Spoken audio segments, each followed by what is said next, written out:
आज हम बात करेंगे गुप्त नवरात्रि के बारे में। वर्ष में 4 नवरात्रियां होती हैं, चैत्र, आषाढ़, आश्विन और पोष माह में। चारों नवरात्रि शुक्ल पक्ष प्रतिपदा से प्रारंभ होकर नवमी तिथि तक मनाई जाती हैं।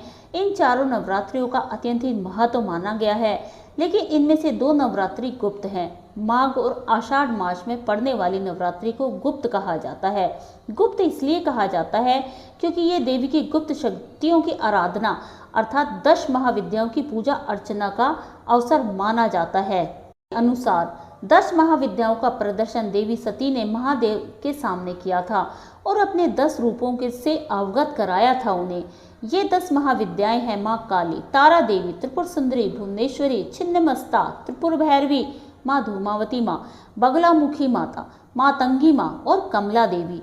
माँ दुर्गा त्रिगुण संपन्न है और इनकी 3 प्रकृति की पूजा की जाती है। महाकाली तमोगुण, महालक्ष्मी रजोगुण और महासरस्वती सतोगुण। जो शक्ति इन तीनों गुणों को एक साथ धारण करती है उन्हें ही तीनों लोक में श्रद्धा से पूजा जाता है, पूजा अर्चना की जाती है। गुप्त नवरात्रि को सिद्धि प्राप्ति का समय माना जाता है, इसलिए यह प्रमुख रूप से साधुओं और तांत्रिकों की नवरात्रि मानी जाती है। साधक चातुर्मास में होने वाली आपदा विपदा से रक्षा के लिए माँ जगदम्बा से आग्रह करते हैं, आराधना करते हैं। माँ की आराधना गुप्त रूप से की जाती है और इसलिए इसमें मानसिक पूजा का विशेष महत्व माना गया है। इस साल आषाढ़ की गुप्त नवरात्रि 11 जुलाई से लेकर 18 जुलाई को समाप्त होगी। कलश स्थापना मुहूर्त सुबह 5:31 से 7:47 तक रहेगा।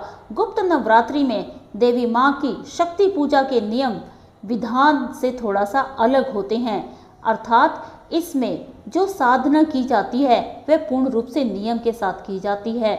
इसमें प्रथम दिन यानी पहले दिन जब आप पूजा का पूजा का आपका समय होता है, सभी दिन आपको माता की उसी समय पूजा करनी है। ऐसा नहीं कि एक दिन आपने सुबह 7 बजे कर ली और एक दिन आप 10 बजे कर रही हैं। जिस दिन प्रथम दिन आप जो पूजा शुरू करते हैं, आगे आने वाले सभी दिनों में आपको उसी समय माता की पूजा अर्चना करनी है। पूजन में 9 दिन दुर्गा सप्तशती का पाठ करने से विशेष लाभ मिलता है। दुर्गा सप्तशती के पाठ में दुर्गा कवच, अर्गला स्तोत्र व कीलक का पाठ अनिवार्य अंग है। दुर्गा सप्तशती के कवच पाठ में 9 स्वरूपों में पहला शैलपुत्री, दूसरा ब्रह्मचारिणी, तीसरा चंद्रघंटा, चौथा कुष्मांडा, 5वां स्कंदमाता, 6ठा कात्यायनी, 7वां कालरात्रि, 8वां महागौरी और 9वां सिद्धिदात्री का उल्लेख मिलता है। चाहे सामान्य नवरात्रि हो या गुप्त देवी आराधना में 9 दिन की पूजा व्रत रखें, चंडी पाठ व कुमारी पूजन का विशेष महत्व है, किंतु इसमें भी अष्टमी तिथि की रात्रि तंत्र साधकों के लिए विशेष महत्वपूर्ण मानी जाती है। तंत्र साधक इस दिन अपनी साधना पूर्ण करते हैं तथा अपने मंत्र को सिद्ध करते हैं। अगर आप किसी प्रकार से मंत्रों का कोई जाप करते आ रहे हैं तो अष्टमी को उन मंत्रों का दशांश हवन करना जरूरी होता है, तभी आपके वह मंत्र सिद्ध हो सकते हैं। विशेष हवन के लिए आप लाल चंदन, अष्टगंध, खीर, मधु, अनार के दाने हवन सामग्री में मिलाकर हवन कर सकते हैं। सामान्य नवरात्रों में आप सामान्य तरीके से पूजा पाठ कर सकते हैं, लेकिन गुप्त नवरात्रों में शास्त्रों के अनुसार 10 महाविद्याओं में से किसी एक की नित्य पूजा अर्चना करने से लंबे समय से चली आ रही बीमारी, भूत प्रेत, अकारण ही मानहानि, बुरी घटनाएं, ग्रह कलह, शनि का बुरा प्रभाव, बेरोजगारी, तनाव आदि सभी तरह के संकट तत्काल ही समाप्त हो जाते हैं और व्यक्ति परम सुख और शांति पाता है। इन माताओं की साधना कल्प वृक्ष समान शीघ्र फलदायक मानी जाती है और सभी की कामनाओं को पूर्ण करने में पूर्ण रूप से सहायक सिद्ध होती हैं। पुराणों के अनुसार जब भगवान शिव की पत्नी सती ने दक्ष के यज्ञ में जाना चाहा, तब शिवजी ने वहां जाने से मना किया। इस इनकार पर माता ने क्रोधवश पहले काली शक्ति प्रकट की, फिर 10 दिशाओं में 10 शक्तियां प्रकट कर अपनी शक्ति की झलक दिखला दी। इस अति भयंकरकारी दृश्य को देखकर शिवजी घबरा गए। क्रोध में सती ने शिव को अपना फैसला सुना दिया, मैं दक्ष यज्ञ में जाऊंगी ही, हाँ उसमें अपना हिस्सा लूंगी या उनका विध्वंस कर दूंगी। हार कर शिवजी सती के सामने आ खड़े हुए। उन्होंने सती से पूछा, कौन है ये? सती ने बताया, ये मेरे 10 रूप हैं। आपके सामने खड़ी कृष्ण रंग की काली है, आपके ऊपर नीले रंग की तारा है, पश्चिम में छिन्नमस्ता, बाएं भुवनेश्वरी, पीठ के पीछे बगलामुखी, पूर्व दक्षिण में धूमावती, दक्षिण पश्चिम में त्रिपुर सुंदरी, पश्चिम उत्तर में मातंगी तथा उत्तर पूर्व में षोडशी है। और मैं खुद भैरवी रूप में अभयदान देने के लिए आपके सामने खड़ी हूँ। यही 10 महाविद्या अर्थात 10 शक्ति हैं। बाद में माँ ने अपनी इन्हीं शक्तियों का उपयोग दैत्यों और राक्षसों का वध करने के लिए किया था। नवरात्रों में जब हम नव देवी की पूजा करते हैं, उसमें शैलपुत्री, ब्रह्मचारिणी, चंद्रघंटा, कुष्मांडा, स्कंदमाता, कात्यायनी, कालरात्रि, महागौरी और सिद्धिदात्री की पूजा की जाती है। वहीं जब हम गुप्त नवरात्रि रखते हैं तो इसमें 10 महाविद्याओं की सिद्धि की जाती है, आराधना की जाती है, जिसमें सबसे पहले दिन काली, तारा, त्रिपुर सुंदरी, भुवनेश्वरी, छिन्नमस्ता, त्रिपुर भैरवी, धूमावती, बंगलामुखी, मातंगी और कमला माता की पूजा की जाती है। विद्याओं के 3 समूह बताए गए हैं। पहला सौम्य कोटि, जिसमें त्रिपुर सुंदरी, भुवनेश्वरी, मातंगी और कमला ये तीनों ये माताएं आती हैं। दूसरा है उग्र कोटि, जिसमें महाकाली, छिन्नमस्ता, धूमावती और बंगलामुखी। तीसरा जो प्रवृत्ति है उसमें सौम्य उग्र कोटि, तारा और त्रिपुर भैरवी माता आती हैं। जानकारी इन माताओं की हैं जो गुप्त नवरात्रि में जिनकी हम पूजा आराधना सिद्धि करते हैं, देर रात्रि में जिनकी सिद्धियां अघोरी भी करते हैं, साधु संत भी करते हैं। अगर आप भी कोई इस तरह की सिद्धि करना चाहे तो कोई सामान्य व्यक्ति भी कर सकता है। ऐसा नहीं है कि केवल ये अघोरी साधु संत कर सकते हैं। सबसे पहले दिन गुप्त नवरात्रि में महाकाली की पूजा की जाती है। 10 महाविद्या में काली प्रथम रूप है। माता का यह रूप साक्षात और जागृत है। काली के रूप में माता का किसी भी प्रकार से अपमान करना खुद के जीवन को संकट में डालने के समान है। महादैत्यों का वध करने के लिए माता ने ये रूप धरा था। सिद्धि प्राप्त करने के लिए माता की वीर भाव में पूजा की जाती है। काली माता तत्काल प्रसन्न होने वाली है और तत्काल ही रूठने वाली देवी भी हैं। अतः इनकी साधना या इनका भक्त बनने से पूर्व एक निष्ठ और कर्मों से पवित्र होना जरूरी है। यह करजल पर्वत के समान शव पर आरूढ़ मुंडमाला धारण किए हुए, एक हाथ में खड़ग, दूसरे हाथ में त्रिशूल और तीसरे हाथ में कटे हुए सिर को भक्तों के समक्ष प्रकट होने वाली काली माता को नमस्कार है। यह काली एक प्रबल श्रतुहंता, महिषासुर मर्दनी, रक्त बीज का वध करने वाली शिवप्रिया चामुंडा का साक्षात स्वरूप है, जिसने देव दानव युद्ध में देवताओं को विजय दिलवाई थी। इनका क्रोध तभी शांत हुआ था जब शिव इनके चरणों में लेट गए थे। माता काली का 10 महाविद्याओं में से एक है। माँ काली के 4 रूप बताए गए हैं: दक्षिणा काली, शमशान काली, मात्र काली और महाकाली। रात्रों में दूसरे दिन माँ तारा की आराधना की जाती है। तांत्रिकों की प्रमुख देवी तारा देवी हैं। इनको तारने वाली भी कहा जाता है। ये माता तारा नाम से कहलाई जाती हैं। सबसे पहले महर्षि वशिष्ठ ने तारा की आराधना की थी। शत्रुओं का नाश करने वाली, सौंदर्य और रूप ऐश्वर्य की देवी तारा आर्थिक उन्नति और भोग दान और मोक्ष प्रदान करने वाली हैं। तारा के भी 3 स्वरूप बताए गए हैं: तारा, एक जटा और नील सरस्वती। तारापीठ में देवी सती के नेत्र गिरे थे, इसलिए इस स्थान को नयन तारा भी कहा जाता है। यह पीठ पश्चिम बंगाल के बीरभूम जिला में स्थित है, इसलिए यह स्थान तारापीठ के नाम से भी जाना जाता है। प्राचीन काल में महर्षि वशिष्ठ ने इस स्थान पर देवी तारा की उपासना करके सिद्धियां प्राप्त की थी। इस मंदिर में वामाखेपा नामक एक साधक ने देवी तारा की साधना करके उनसे सिद्धियां हासिल की थी।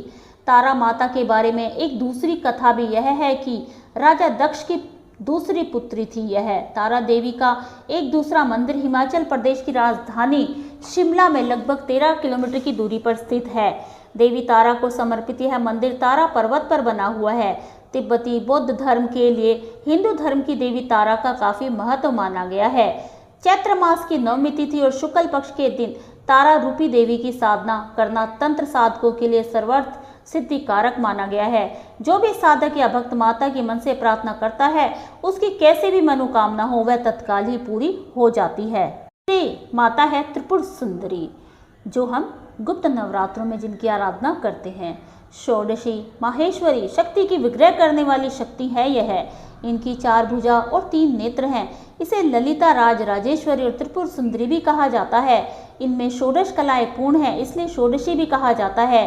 भारतीय राज्य त्रिपुरा में स्थित त्रिपुर सुंदरी का शक्तिपीठ माना जाता है। यहाँ माता के धारण किए हुए वस्त्र गिरे थे। त्रिपुर सुंदरी शक्तिपीठ भारतवर्ष के अज्ञात 108 एवं ज्ञात 51 पीठों में से एक है। दक्षिण त्रिपुरा उदयपुर शहर से 3 किलोमीटर दूर राधा किशोर ग्राम में राज राजेश्वरी त्रिपुर सुंदरी का भव्य मंदिर स्थित है, जो उदयपुर शहर के दक्षिण पश्चिम में पड़ता है। यहाँ सती के दक्षिण पाद का निपात हुआ था। यहाँ की शक्ति त्रिपुर सुंदरी तथा शिव त्रिपुरेश है। इस पीठ स्थान को कुर्ब पीठ भी कहते हैं। महाविद्या समुदाय में त्रिपुरा नाम की अनेक देवियां हैं, जिनमें त्रिपुरा भैरवी, त्रिपुर और त्रिपुर सुंदरी विशेष रूप से उल्लेखनीय मानी गई हैं गुप्त नवरात्रों की सिद्धियों में। चौथी देवी गुप्त नवरात्रियों में जिनकी साधना की जाती है भुवनेश्वरी देवी है। भुवनेश्वरी को आदि शक्ति और मूल प्रकृति भी कहा गया है। भुवनेश्वरी ही शताक्षी और शाकंभरी नाम से प्रसिद्ध हुई हैं। पुत्र प्राप्ति के लिए लोग इनकी आराधना करते हैं। आदि शक्ति भुवनेश्वरी का माँ का स्वरूप सौम्य एवं अंग कांति अरुण है। भक्तों को अभय एवं सिद्धियां प्रदान करना इनका स्वाभाविक गुण है। इस महाविद्या की आराधना से सूर्य के समान तेज और ऊर्जा प्रकट होने लगती है। ऐसा व्यक्ति अच्छे राजनीतिक पद पर आसीन हो सकता है। माता का आशीर्वाद मिलने से धन प्राप्त होता है और संसार की सभी शक्ति स्वरूप महाबली उसका चरण स्पर्श करते हैं। के बाद महासिद्धि की जाती है छिन्नमस्ता माता की। इस परिवर्तनशील जगत का अधिपति कबंध है और उनकी शक्ति छिन्नमस्ता है। इनका सिर कटा हुआ और इनके कबंध से रक्त की 3 धाराएं बह रही हैं। इनकी 3 आंखें हैं और ये मदन और रति पर आसीन है। देवी के गले में हड्डियों की माला तथा कंधे पर यज्ञोपवीत है, इसलिए शांत भाव से इनकी उपासना करने पर यह अपने शांत स्वरूप को प्रकट करती हैं। उग्र रूप में उपासना करने पर यह उग्र रूप में दर्शन देती हैं, जिससे साधक के उच्चाटन होने का भय रहता है। माता का स्वरूप अत्यंत गोपनीय है।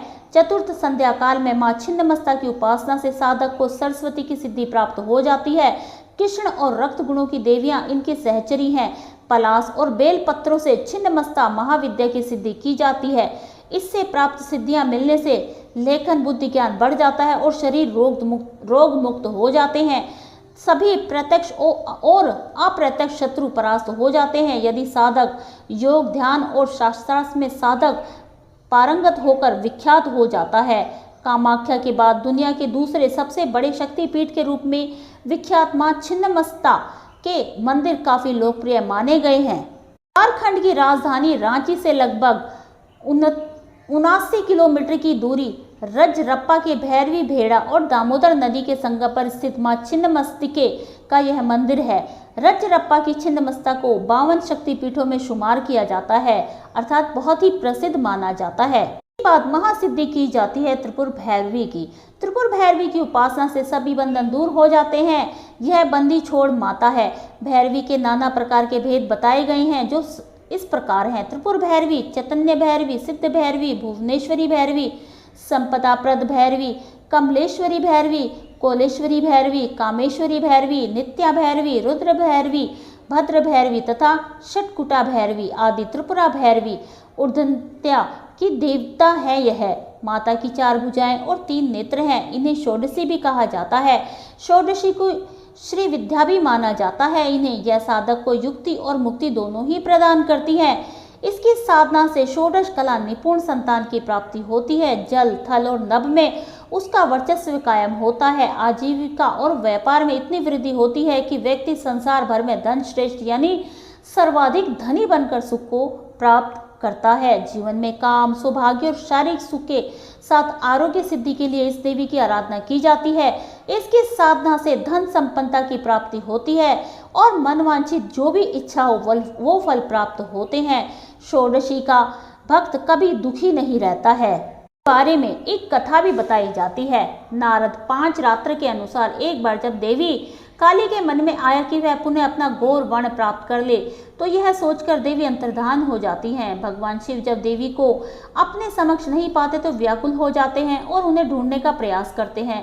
शिवजी महर्षि नारद जी से देवी के विषय में पूछते हैं। तब नारद जी उन्हें देवी का बोध कराते हैं। वह कहते हैं कि शक्ति के दर्शन आपको सुमेरु के उत्तर में हो सकते हैं, वहीं देवी की प्रत्यक्ष उपस्थित होने की बात संभव हो सकती है। तब भोले शिवजी भगवान आज्ञा अनुसार नारद जी देवी को खोजने के लिए वहां जाते हैं। महर्षि नारद जी जब वहां पहुंचते हैं तो देवी से शिव जी के साथ विवाह का प्रस्ताव रखते हैं। यह प्रस्ताव सुनकर देवी क्रुद्ध हो जाती है और उनकी देह से एक अन्य षोडशी विग्रह प्रकट होता है और इस प्रकार उससे छाया विग्रह त्रिपुर भैरवी का प्रकट्य होता है। बाद सिद्धि की जाती है धूमावती माता की। धूमावती का कोई स्वामी नहीं है, इसलिए यह विधवा माता मानी गई है। इनकी साधना से जीवन में निडरता और निश्चलता आती है। इनकी साधना या प्रार्थना से आत्मबल का विकास होता है। इस विद्या के फल से देवी धूमावती सूकरी के रूप में प्रकट होकर साधक के सभी रोग, अरिष्ट और शत्रुओं का नाश कर देती हैं। प्रबल, महाप्रतापी तथा सिद्ध पुरुष के रूप में उस साधक की ख्याति हो जाती है। माँ धूमावती महाशक्ति स्वयं नियंत्रिका है। ऋग्वेद में रति सूक्त में इन्हें सूत्रा भी कहा गया है, अर्थात ये सुख पूर्वक तारने योग्य हैं। इन्हें अभाव और संकट को दूर करने वाली माँ कहा गया है। इस महाविद्या की सिद्धि के लिए तिल मिश्रित घी से होम किया जाता है। धूमावती महाविद्या के लिए यह भी जरूरी है कि व्यक्ति सात्विक और नियम, संयम और सत्यनिष्ठा को पालन करने वाला, लोभ लालच से दूर रहे, शराब और मांस को छुए तक नहीं। इसके बाद महासिद्धि की जाती है बगलामुखी माता की। माता बगलामुखी की साधना युद्ध में विजय होने और शत्रु के नाश के लिए की जाती है। बगलामुखी के देश में 3 ही स्थान है। कृष्ण और अर्जुन ने महाभीतर के युद्ध के पूर्व माता बगलामुखी की पूजा अर्चना की थी। इनकी साधना शत्रु भय से मुक्ति और वाक सिद्धि के लिए की जाती है, जिसकी साधना सप्त ऋषियों ने वैदिक काल में समय समय पर की है। इसकी साधना से जहाँ घोर शत्रु अपने ही विनाश बुद्धि से पराजित हो जाते हैं, वहाँ साधक का जीवन निष्कंटक तथा लोकप्रिय बन जाता है। बाद महासिद्धि की जाती है मातंगी माता की। मतंग शिव का नाम है। शिव की यह शक्ति असुरों को मोहित करने वाली और साधकों को अभिष्ट फल देने वाली है। गृहस्थ जीवन को श्रेष्ठ बताने के लिए लोग इनकी पूजा अर्चना करते हैं। अक्षय तृतीया अर्थात वैशाख शुक्ल की तृतीया को इनकी जयंती आती है। यह श्याम वर्ण और चंद्रमा को मस्तक पर धारण करती हैं। यह पूर्णतः वांग देवी की ही पूर्ति है। 4 भुजाएं, 4 वेद हैं। माँ मातंगी वैदिकों की सरस्वती है। पलाश और मल्लिका पुष्पों से युक्त बेल पत्रों की पूजा करने से व्यक्ति के अंदर आकर्षण और स्तंभन शक्ति का विकास होता है। ऐसा व्यक्ति जो मातंगी महाविद्या की सिद्धि प्राप्त कर लेता है, वह अपने क्रीड़ा कौशल से किसी भी तरह की, चाहे वो संगीत की दुनिया हो, उसको अपने वश में कर लेता है। वशीकरण में भी यह महाविद्या कारगर सिद्ध होती है। महासिद्धि की जाती है कमला माँ की। दरिद्रता, संकट, गृह कलह और अशांति को दूर करती है कमला रानी। इनकी सेवा और भक्ति से व्यक्ति सुख और समृद्धि पूर्ण रहकर शांतिमय जीवन में बिताता है। श्वेत वर्ण के 4 हाथी सूंड में सुवर्ण कलश लेकर सुवर्ण के समान कांति लिए हुए माँ को स्नान करा रहे हैं। कमल पर आसीन कमल पुष्प धारण किए हुए माँ सुशोभित है। समृद्धि, धन, नारी, पुत्र आदि के लिए इनकी साधना की जाती है। इस महाविद्या की साधना नदी, तालाब या समुद्र में गिरने वाले जल में अखंड डूबकर की जाती है। इनकी पूजा करने से व्यक्ति साक्षात कुबेर के समान धनी और विद्यावान हो जाता है। व्यक्ति का यश और व्यापार प्रभुत्व संसार में प्रसारित हो जाता है, अर्थात वह बहुत ही ख्याति प्राप्त कर लेता है। यह सारी जानकारी माताओं की थी, जिन्हें आप गुप्त नवरात्रों में जिस भी प्रकार की सिद्धि आप प्राप्त करना चाहते हैं कर सकते हैं। जिन भी माता रानी को आप मनाना चाहते हैं कर सकते हैं। माता दुर्गा नवरात्रि में जो पूजा पाठ आप करेंगे उसमें आपको कुछ विशेष पूजाओं का ध्यान रखना है। कब पूजा करनी है, कैसे करनी है, आइए जानते हैं। गुप्त नवरात्रि के दौरान आधी रात को माँ दुर्गा की पूजा की जाती है। माँ दुर्गा की प्रतिमा या मूर्ति स्थापित कर लाल रंग का सिंदूर और चुनरी अर्पित करनी चाहिए। दुर्गा को लाल पुष्प बहुत ही पसंद है, इसलिए लाल पुष्प चढ़ाकर उनकी पूजा अर्चना करें। और दोस्तों, एक बात का विशेष ध्यान रखना है, आपको इस समय जब आप गुप्त नवरात्रि में पूजा पाठ कर रहे हैं तो यह पूजा पाठ आपको पूर्ण रूप से गुप्त रखना है। किसी को भी इसकी जानकारी नहीं होनी चाहिए कि आप अपने घर में क्या पूजा पाठ कर रहे हैं या किस भी देवी की क्या साधना कर रहे हैं। ये तो आप अंदाज़ा लगा सकते हैं कि जो साधु होते हैं, महात्मा होते हैं या अघोरी होते हैं, वो एक जगह अलग जाके एकांत पर ये सब पूजा पाठ करते हैं। क्योंकि गुप्त रूप से की गई पूजा का फल जो हमें प्राप्त होता है, आप उसका अंदाज़ा नहीं लगा सकते। देवियाँ प्रसन्न तभी होंगी जब आप उनको गुप्त रूप से पूजेंगे। ये गुप्त नवरात्रों का जो नाम रखा गया है इसीलिए गुप्त कहा जाता है कि गुप्त रूप से जो भी पूजा पाठ की जाती है उसका फल हमें दोगुना मिलता है और पूर्ण रूप से मिलता है। जो भी पूजा पाठ आप करें उसको गुप्त रखें, उसका जिक्र किसी को भी ना करें।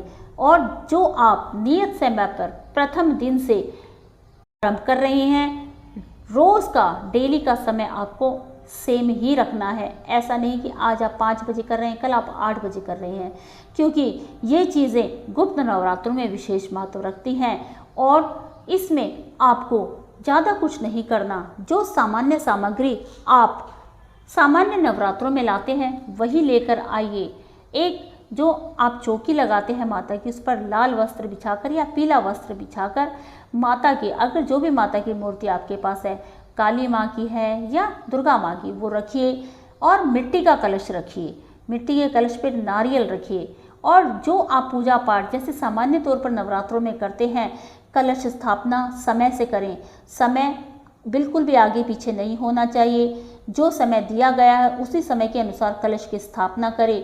और जब संपूर्ण हो जाए नवरात्रे तो समय देखकर उचित समय पर ही कलश को वहाँ से आपको उठाना है। और जब आखिरी दिन आपके नवरात्रे पूरे हो जाएं तो कन्याओं का पूजन अवश्य करना है, क्योंकि कन्याओं का पूजन चाहे आपके सामान्य नवरात्रे हों या गुप्त नवरात्रे, कन्याओं का पूजन विशेष माना गया है। कन्या पूजन के बगैर आपकी पूजा पूर्ण नहीं मानी जाती। दोस्तों, इस बार गुप्त नवरात्रों की है जानकारी आपके सम्मुख जो बताई है, अगर आपको अच्छी लगी तो वीडियो को लाइक ज़रूर कीजिए और शेयर कीजिए। जिनको इसके बारे में जानकारी नहीं है उनको यह सारी जानकारी मिले। और समय के साथ जो भी जानकारी होगी वो मैं अपने अगले वीडियो में आपको ज़रूर दूंगी। जय माता दी।